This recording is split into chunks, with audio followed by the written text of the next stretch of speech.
জ্যোতি পলদাৰ এই গীতটি মৰম তুমি যদি মই গাওঁ,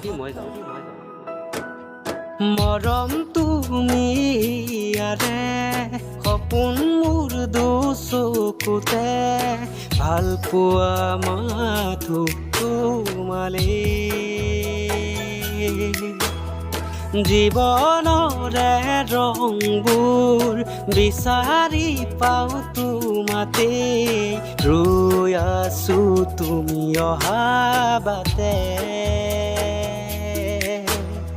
দুটি মন এটি হ'বলে